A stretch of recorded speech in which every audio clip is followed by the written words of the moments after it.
Hi, everyone. Before we dive into today's episode, we want to give a heads up that we'll be discussing towards the end of the show a serious and sensitive topic, suicide. If you or someone you know is struggling with this issue, please know that there is help available. Reach out to a mental health professional or a helpline in your area. A full list of hotlines is linked in the show notes. We'll do our best to handle this topic with care and provide helpful insights, but please be mindful of your own well-being while listening. Hi, I'm Larry Gifford, and I have Parkinson's disease. And I'm Rebecca Gifford, Larry's partner in Parkinson's and in life. This is When Life Gives You Parkinson's, the third episode of our 2023 series all about deep brain stimulation. Larry's DBS surgery is scheduled for October 24th of this year. If you haven't caught the first two episodes in our DBS series, we recommend starting there. You can find pictures and videos on our social media at Parkinson's Pod on Facebook, Instagram, and LinkedIn. Last episode, we introduced you to Dr. Chris Honey, who will be doing my DBS surgery. I was comfortable with Dr. Honey. I know that you had a light in your eyes when you were hearing his perspective on how your quality of life could be improved and in what way. I'm excited about that as well. So at this point, I'm quite hopeful. How are you feeling about it? I am more confident about it every day, trying to just get as much information as I can so I'm not surprised by anything. But it will be a surgery where I'm awake, which is awesome. Can't wait for that. Well, you just had a colonoscopy, and you were awake for that. It's the same thing. I mean, No. I think through both sides of my body. No, but think about this. When you're laying there, you know where they're putting things in a camera. You're such a curious person, and you'll be thinking about what we learned from this, that you'll be kind of fascinated. The other thing is that I learned in my research.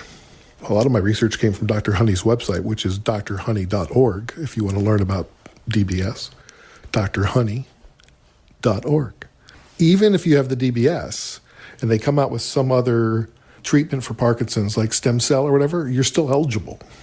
And that's, in my head, I guess, over the last 5 years or so, I've been kind of like, well, do I wait to see if there's something better that comes along? Mm-hmm. And now I know it's, you don't have to wait, because even if they can even take the device out if they have to. They can reverse it. And so that actually makes me feel good about it. As we are probably all aware, DBS has its supporters and also its critics. To get a complete picture, we've been talking to people who've had successful outcomes, as well as those with less favorable results. We've also been consulting doctors and experts who both praise and criticize DBS. Earlier this year, I had a chat with Kim Cornelis from Portland, Oregon. She was diagnosed with Parkinson's in 2010, later had DBS, and eventually had to have it removed. We met at an event hosted by the Parkinson's Resources of Oregon. So 13 years ago, what made you go to the doctor? Employee that I worked with, I was bouncing his computer up and down just by shaking my leg because we were on a beam, and he said I needed to get in and get checked. What did you think was going on? I thought I just had too much coffee. And so was it quickly diagnosed? No. I went to my primary doctor, and he said, I think you've got Parkinson's, but I don't know. And so he sent me to a neurologist that he didn't specialize in movement. And so he just did a couple of the tests and said, well, I think you do. So I got the I think you a lot. Yeah, that's comforting, isn't it? Yeah, it is. So it's like, what do you do? I just went, he did a couple more tests, and then they said, yes, you do. So then it was going home to tell my family, and that was like kind of hard. Who is in your family? I've got a son, an only child, and then my husband. And I didn't know what to expect if they were going to stick around and help me. So that was hard. And in the beginning, it was like for better, for worse. But then it got to a point where he couldn't take it. My son is kind of there, but he's doesn't really know what to expect. So I need him to be a little more helpful. How old is he? He'll be 30 in July, but he's newly married and has a baby. So where does that leave you? I'm living by myself, and I do get help from my husband once in a while, but he's got another person with him, so it's been challenging. When did you have DBS surgery? 2019, and I thought this was going to be a miracle. I was expecting the best. And so what was that journey like? How fast did it happen? It took a while because you've got to go through all these tests to make sure you're sane enough to go through it. At that point, I was going through my situation with my husband, so the nerves were it was overwhelming. And so how did that trigger your Parkinson's? Made it worse. In what way? I was anxious all the time. I stopped driving because anxiety was just up. I didn't sleep. I was always nervous and irritable. And so I thought anything could help. So that's why I stuck with the DBS. How'd the surgery go? The surgery went fine. I mean, I recovered from it very well and fast. I mean, I went from shaking to all of a sudden being able to not shake and stand, and it was incredible. And that was good for a good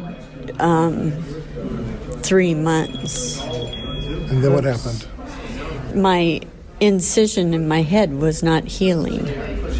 And so I went back in, and he looked at it and said, "We've got to go back in and make sure there's no infection." Now, that was the first time. And then they re-stitched it up and said, "Okay, I think we've got it all." And then a year later, I had the same thing where it wasn't healing. He went in again, cleaned it out, made sure there was no infection. And then I went home and recovered from that. And then the third year was again, it started oozing, so they went in. They thought that they got it all this time, but he took part of the scalp and then just pulled it over. So I kind of got a facelift out of it. It was kind of nice. And then the fourth time I had an infection, my head was pounding, and they had to take the DBS out. Then, Wait, they had to take the DBS out? Yeah, they took the DBS completely out and did an ablation where the probes were. So What does that mean? they cauterized. And so that way they can't go back and ever put the DBS back in. So it's permanent, but it did help. Once I got the DBS out, I was able to get my body back to function. And it was like I was walking again. My gait is better. I do take a little bit of different medication, but I feel much better once the DBS was out. So it helped, but then did it stop working after a while? Yeah, it stopped working, and I was fighting the device. So it was like a foreign object in my body that did not like it. Right, and so then it was fighting that, so it couldn't fight the Parkinson's, and so, Right. yeah, you didn't have enough No. in you? No. I was done. As you think back to DBS, do you regret it? No, I don't regret it. If I didn't have it, they wouldn't know where to put the ablation. And it worked, but it just wasn't for me. I had an awesome team that was helping me with everything, and they said I was their best patient, and I'm wondering why. What do you tell people when they're considering DBS? To look at everything. Make sure that it's for you. I'm not sure how you can do that, but you go through a lot to get it. And I'm thankful for my team that helped me. And the girls that are in my boxing class are treasures. I mean, they're part of my family. That's great. That's good. It's the family you choose. Right. The family I choose. Well, thank you for sharing your story. We really appreciate it. Yeah. Thank you. We so appreciate you and your vulnerability, Kim. You bravely navigated what was, I'm sure, a tough situation and advocated for yourself and what was right for you and your body. Your story is a crucial reminder that some people must grapple with the difficult decision of DBS device removal. A recently published 2023 study entitled The Mayo Clinic Rochester Experience scrutinized the cases of 1,087 patients undergoing DBS-related procedures. It reported that 5% of the cases, precisely 54 patients, encountered infections. 39 of these individuals had to undergo the process of having their devices removed. In our quest for knowledge, I also had a conversation with a friend of the podcast, Dr. Wayne Marksman. He's founder and CEO of Symbix Bio, an Australian medical tech company working on light therapies and devices for Parkinson's. We've discussed the red light therapy for Parkinson's symptom relief in the past, focusing on the gut, vagus nerve, and brain. In our conversation, Wayne proposed light therapy as a risk-free, non-invasive alternative to the riskier DBS procedure. I asked him to explain. The risks involved with DBS surgery are widely known and certainly not understood by people who are going in for brain surgery. Okay, let's talk about that. I've heard you say the light therapy may delay your need for or replace your need for DBS. Certainly delay, we hope replace. We hope. If you see an ant, right, and you have something against ants, which I don't. I'm using this as an example, right? And you want to kill the ant, right? No disrespect to ant lovers out there, right? I love ants. If you want to kill the ant, do you use your finger or do you use a shotgun? You use your finger. Yes. So light therapy is the finger, DBS is the shotgun. If you shoot an ant with a shotgun, you're likely to get some of that ricocheting back into you. And it ain't pretty.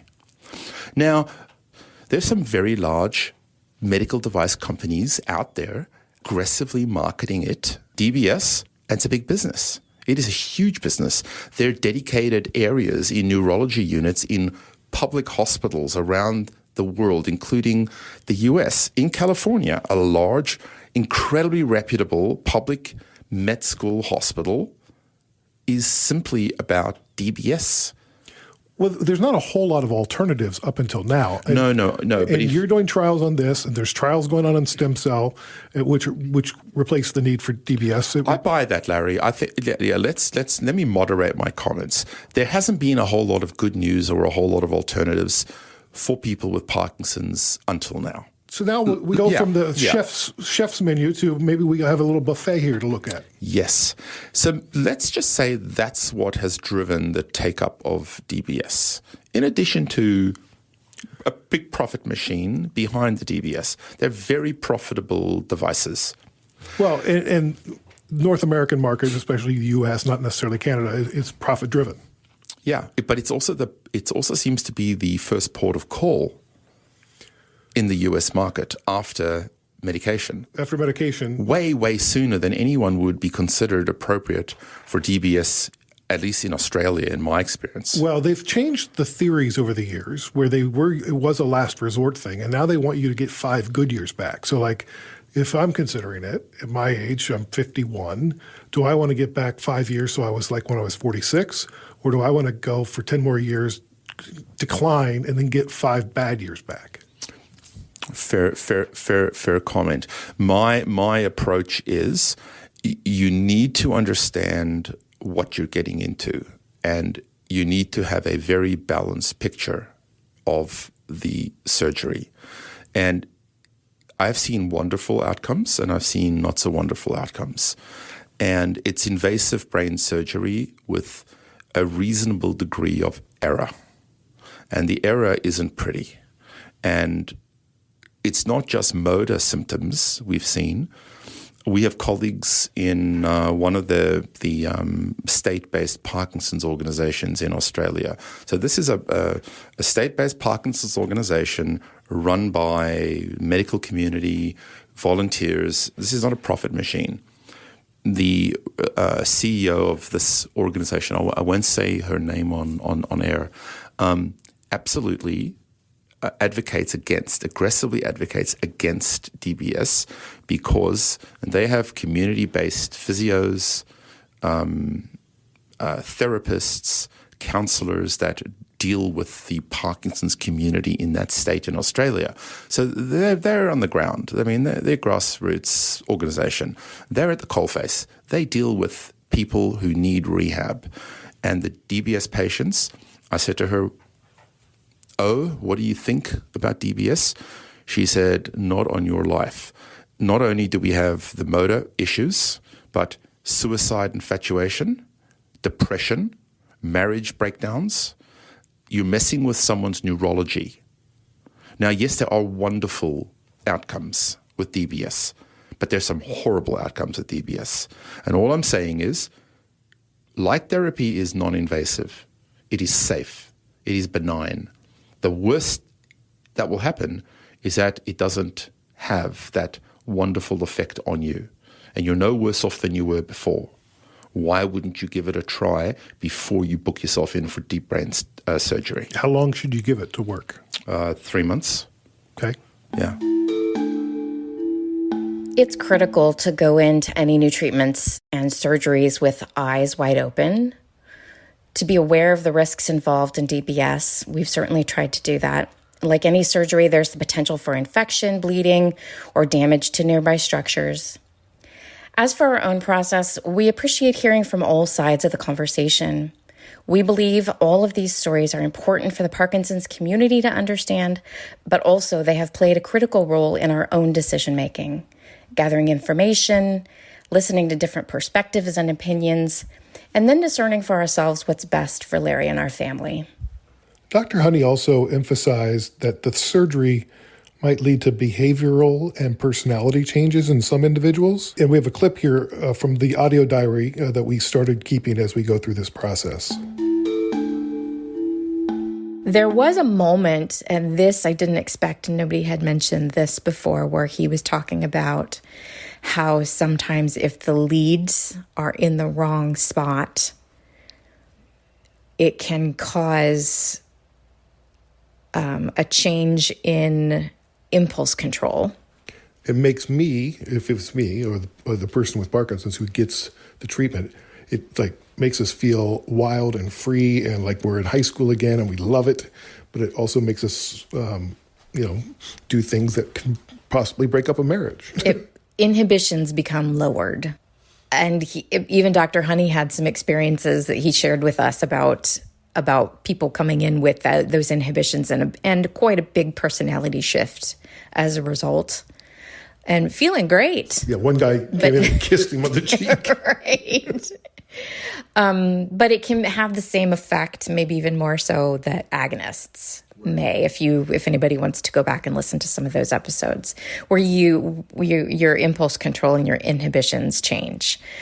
So you can become hypersexual, you can start spending money, you can start eating impulsively, just losing the ability to judge what is healthy and appropriate. And I hadn't heard that before. That was new information. And it was interesting because he was happy there was a care partner there, and he directed a question to me. and said, I need to know before we move forward that if you see that personality shift and you start to see trouble along those lines, that you feel comfortable saying something. When I ask you that question, will you be honest? If I ask you that question in front of Larry, will you be honest? Do you guys have that kind of relationship and that kind of communication? And needed to hear that reassurance. I thought that was really, I guess that's the big thing that surprised me too, is because it was almost as if, I'm not going to do this if there's not somebody in your life that'll do this, that'll be honest. Well, and he's learned that from situations where somebody probably wasn't being honest or didn't feel they could be honest or wasn't feeling safe to be honest or didn't want to admit it to the doctor or whatever the reason, and therefore lost the opportunity maybe to control it through by changing the leads, because it really just meant, or at least the way he explained it, the leads were in the wrong spot. They were stimulating something that shouldn't be stimulated. And so it was just a matter of, boop, let's just move the leads a millimeter this direction or that direction. And then that effect goes away. Boop.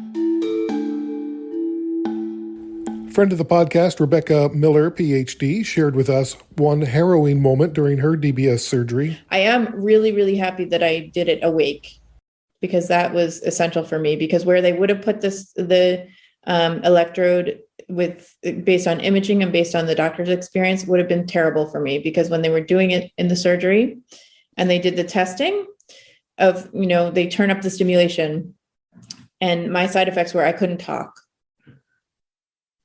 In that moment, what were you thinking? I was terrified. I was just like, this is my absolute worst nightmare, and what's going to happen. And, and like a dark cloud immediately descended, which I'm sure was also related to the stimulation, but it was like, I was like, oh, here we go. This is just a disaster. This is exactly what I feared. I like to talk. I do. It's one of my pastimes. There was a moment where the anesthesiologist was like, okay, we're going to, put you back asleep because we're finished up. And then the neurosurgeon says, actually, hold on just a second. We're going to try one more time. Because I said, I don't feel so good. I really don't feel right.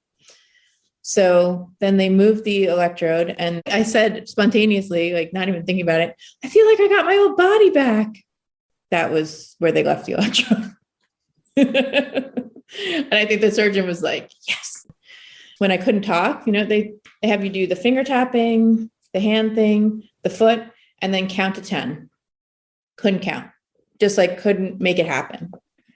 I was like, I could, I knew what I should be doing. I wasn't trying to be difficult. Couldn't move your mouth, couldn't project, couldn't do what? Couldn't like initiate. It was sort of like I was frozen. Yeah. It was just like, crap. Yeah. Same when I tried to move my arm, like, it's just like the initiation was just not there. Nightmare. Total nightmare. And then I can see them getting worried, and they go off to a little huddle on the side. And I'm like, I know you guys are over there talking about me. And I'm just sitting there with my brain open, and like I start singing, shake it off. Shake it off. Shake it off. Shake it off. Yeah. I can hear her singing it. It's so great. We saw Becca at WPC in Barcelona, and the transformation is amazing. Her dyskinesia is a fraction of what it once was.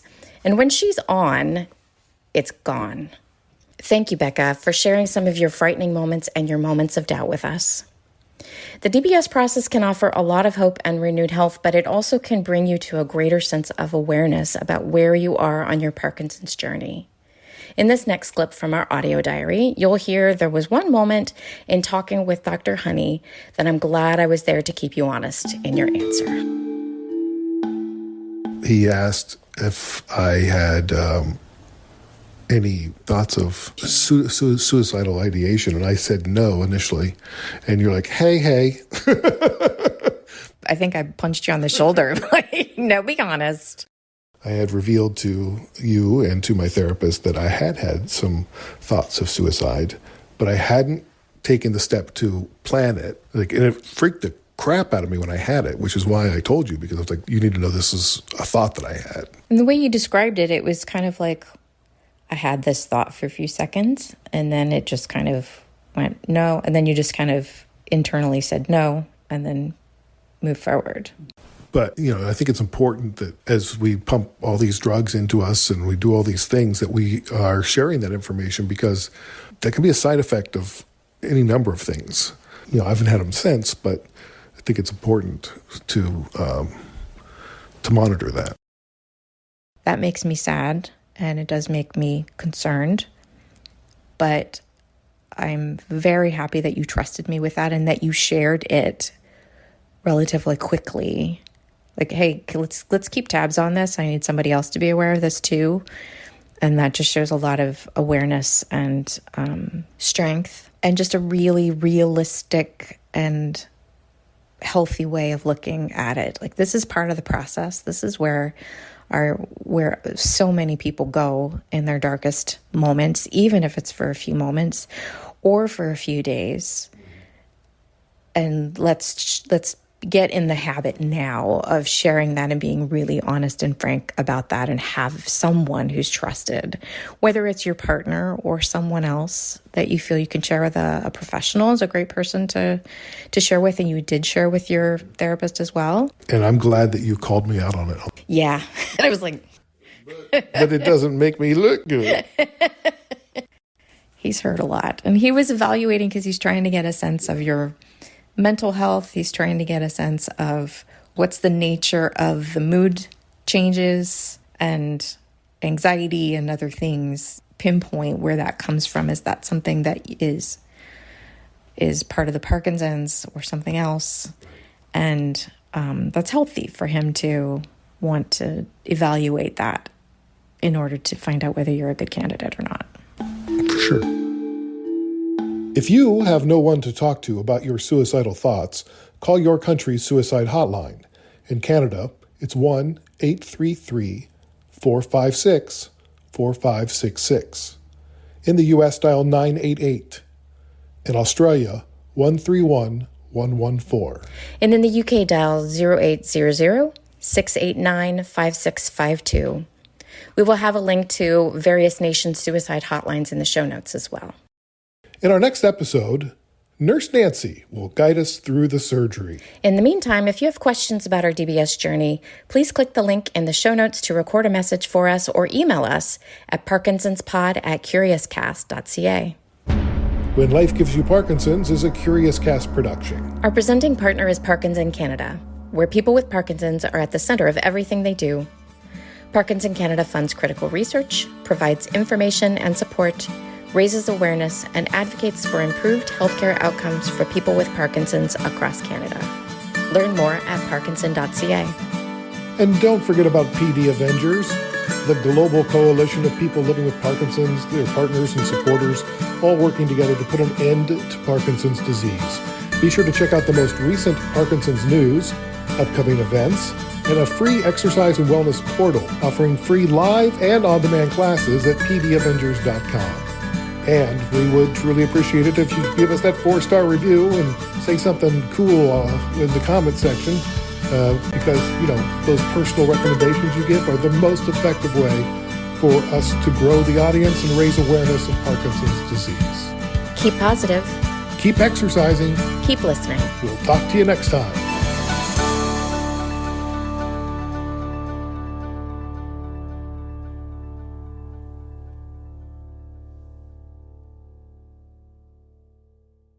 Canada may be known for its landscapes and friendly people, but beneath the surface lies a darker side of crime, history, and the paranormal. Since 2017, the award-winning Dark Poutine podcast has explored the shadowy corners of the Great White North and beyond, delivering chilling tales from a uniquely Canadian perspective. Hosted by Mike Brown and Matthew Stockton with over 300 episodes and fresh releases every Monday, Dark Poutine is your weekly ticket to the creepier side of Canada.